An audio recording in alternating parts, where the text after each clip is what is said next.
Tratado Teológico-Político, capítulo 16, del fundamento del Estado, del derecho natural y el civil de cada uno y el derecho de los poderes soberanos. En el siguiente podcast voy a explicar los conceptos y las concepciones que tiene Spinoza y que nos muestra en este capítulo. La colectividad de las relaciones se dan con respecto a las leyes universales de la naturaleza humana y los pactos. Por consiguiente, nadie desprecia algo que sea bueno con la esperanza de que no haya un bien mayor, y por el contrario, el que no se sufre ningún mal o se desea ningún mal a menos de que haya algún mal mayor por no recibir este mal. Es una lógica de recibir el mayor placer y, por el contrario, dimitir cualquier mal o cualquier afección que podamos tener. En primera instancia, Spinoza nos explica qué es el derecho y la institución de la naturaleza, y al igual que Hobbes nos dice que son reglas de la naturaleza que cada individuo concebimos para poder determinar nuestro existir y nuestra obra. Por ejemplo, parte de este derecho natural es la vida de un pez, el cual está determinado a nadar por vivir en el agua y tal vez a comer o ser comido dependiendo de su tamaño. El derecho natural para Spinoza antecede la ley, por lo cual cualquier hombre en su derecho tiene la capacidad de desear u obtener bajo cualquier medio que le sea conveniente aquello que desea.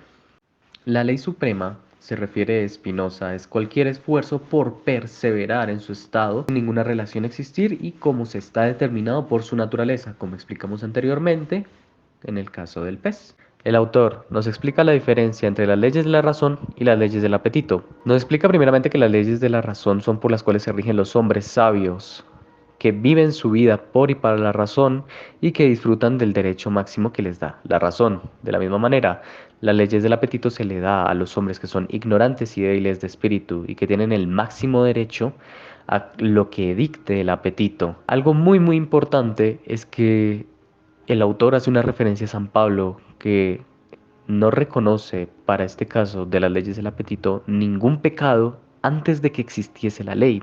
Si bien ya hemos explicado que el derecho natural nos da la potestad para todo, tenemos que tener en cuenta que ningún ser humano es capaz de vivir bien en constante incertidumbre. Por esta razón, la colectividad es necesaria. Por lo tanto, hay que frenar al apetito y, en cierto sentido, pensar en no hacer lo que no queremos que nos hagan y hacer lo que queremos recibir. Eso es muy importante para entender cómo se ceden los derechos, pues cuando uno cede el poder a otro, también se cede parte de su derecho. En este caso, aquí aquel que se le ceda el poder mantendrá la potestad de hacer lo que quiera del derecho a obligar, cuanto quiera. Sin embargo, a diferencia de Hobbes, no se le entrega a un leviatán este poder y este derecho, sino que se le entrega a la sociedad. Y la sociedad es quien posee el mayor derecho natural, o sea, el derecho de hacer lo que le plazca. Así pasamos a explicar el derecho de la sociedad, o también llamado democracia, que básicamente Spinoza pone a la democracia como el ideal de lo que puede llamarse la libertad después de haber cedido el derecho. En este sentido nos explica que tenemos que obedecer a la suma potestad o a la suprema potestad. ¿Por qué? Porque al haber cedido nuestro derecho a defendernos, no nos queda más que lógicamente entregarle nuestra confianza a esta suprema potestad. Esto podría entenderse tal vez como algo negativo, pero teniendo en cuenta que el derecho no recae sobre algún hombre, sino sobre la sociedad, al contrario puede llegar a ser muy positivo. Las supremas potestades tienen el derecho de mandarlo todo, en cuanto son realmente la suprema potestad, y si no fuera así, serían reemplazados por alguien que podríamos llamar competente. Como explicaba anteriormente, es positivo porque la suprema potestad, al estar descansando sobre la sociedad, le es difícil hacer cosas absurdas, más en la discusión entre hombres, en vez de deseos particulares. Como cita Spinoza Séneca, nadie tuvo por largo tiempo un gobierno violento, y esto es en lo que más pesa la democracia. Ahora, a la hora de entregar nuestro derecho y haber sido en cierto sentido relegado de nuestro poder, podríamos decirse que es un tipo de esclavitud. Sin embargo, Spinoza aclara que no es esclavo quien cede su derecho, sino es más esclavo quien se mantiene dentro de las leyes del apetito, todo teniendo en cuenta que aquel que es libre y sano se guía por la razón. Todo lo que hemos mencionado hasta ahorita sobre el derecho de la sociedad también se traslada hacia el derecho del Estado. El derecho civil data de toda la libertad que tenemos al mantenernos en el Estado y la sumisión hacia la suprema potestad, la cual nos defiende por su sola autoridad. Al ser nuestro derecho, podemos defender nuestra vida con su ayuda.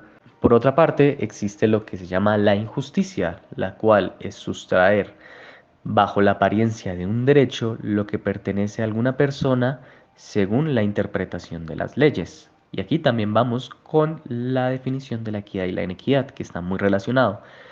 La equidad y la inequidad están aquí porque quienes están encargados de los pleitos deben tratar a todos por igual. Ahora, con respecto a las relaciones internacionales, acá Spinoza nos lo explica con el concepto de confederados. Es que si bien existen varios estados, solo los hombres de los países, para evitar algún peligro o algún mal mayor con respecto a una guerra, deciden no dañarse mutuamente. Por último, Spinoza nos explica qué es un enemigo. Un enemigo es aquel que vive fuera de la ciudad, no como un confederado ni tampoco como un súbdito. Y no es el odio, sino el derecho el que hace al enemigo del Estado. Y es más, los ciudadanos y la ciudad tiene el derecho a obligarlo a confederarse, ya que esto nos podría llevar a un crimen de lesa majestad. Este crimen solo se da en los ciudadanos que han cedido su derecho. El crimen consiste en que un súbdito intente arrebatar la suprema potestad o entregársela a otra persona. Se condena a quien se lo ha intentado y no solo cuando ha concretado el hecho, ya que se teme por potencialidad que pueda llegar a hacer este acto. Con esto terminaríamos este análisis del capítulo de Spinoza. Muchas gracias por escuchar.